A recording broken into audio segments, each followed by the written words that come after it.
evening, East Texas. Welcome to CBS 19 News at 5. I'm Dan Millay. The hot weather, not just here in East Texas, but across the West Coast, is sparking wildfires. This weekend, several were reported along I-20 in Smith County. More on that in just a moment. But we have some team coverage for you tonight. Chief Meteorologist Brett Anthony is tracking the dry conditions here across the country. We'll bring you the latest in the fires on Spokane, Washington, which have burned nearly 8,000 acres and hundreds of homes. But first, we begin with our own Jamie Hazard, who looked into the wildfires, which sparked a long and very busy interstate in Smith County.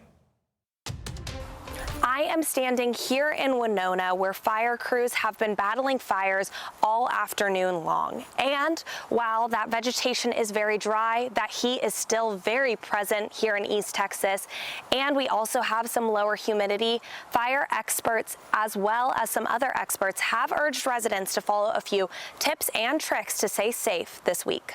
The warning comes after a weekend of grass fires, a majority of which happened along I-20 in Smith County. Smith County Emergency Services District 2 says the fires impacted drivers, forcing lanes to be closed in the area because of the smoke. And on Friday, a controlled burn in Winona quickly got out of control as flames burned 30 acres. And if you're planning on driving or doing any type of activities outdoors, firefighters warn you that you need to be extra careful because your actions can start a fire.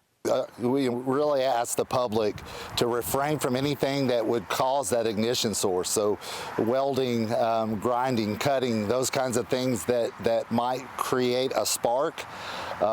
Really looking at your tires on a trailer, trailer chains on a trailer. All of those could really create a spark or an ignition that's all it needs. Firefighters also warn you should not park your car or truck on dry grass because that hot motor could start a grass fire. And if you encounter smoke on the highway, slow down immediately because visibility can change in an instant. While there is currently no county-wide burn ban in Smith County, fire officials say with hotter temperatures expected through the week, residents should continue to use extra caution anytime they're working or spending time outdoors. For CBS 19, I'm Jamie Hazard. Thank you, Jamie. In Spokane, Washington, 3 wildfires are there, burning thousands of acres. Some of those fires are burning in city limits. Firefighters say all 3 fires remain 0% contained, but cooler temperatures and high humidity is helping them make gains. Leah Waldman has the latest. It was very devastating to sit there and watch it, and then it just kept moving so fastly as soon as those 2 fires kind of combined on my property. It's a waking nightmare.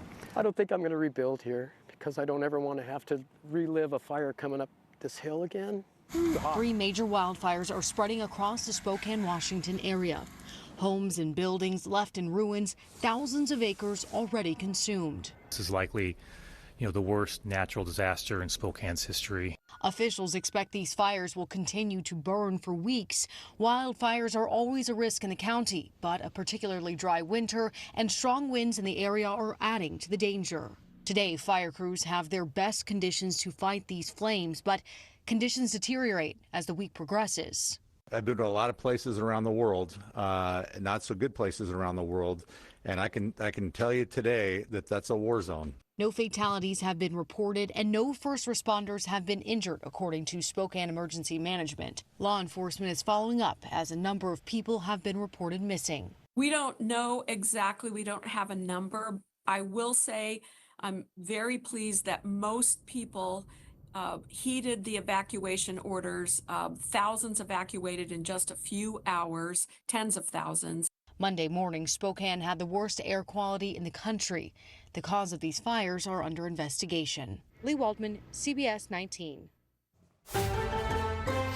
And those dry conditions are not only affecting the West, but also affecting us here in East Texas. Chief Meteorologist Brett Anthony joins me now. Brett, is there any relief in sight? For us, maybe at the end of the week, a chance of rain, but look at all the smoke and the wildfires from Seattle to Spokane, all the way over toward Great Falls and then Billings. And then that smoke covers most of the Midwest, and even here in East Texas, we have several grass fires, as Jamie was reporting on at least 1, 2, 3, 4, Nacogdoches, and even out toward Canton and Athens, a couple of grass fires. So if the sky appears hazy this evening, that's why there are those grass fires. We really need to be careful. All right, let's talk about these grass fires, and we'll talk about the humidity, which is a factor in terms of grass fires. Lower relative humidity, one of those ingredients. Breezy winds can help fires spread rapidly, and dry grass or timber and little to no rain, another ingredient. And you know what? We have little to no rain in the forecast. The fire danger for tomorrow is low to moderate, but it may grow this week as the forecast for our rainfall over the next 7 days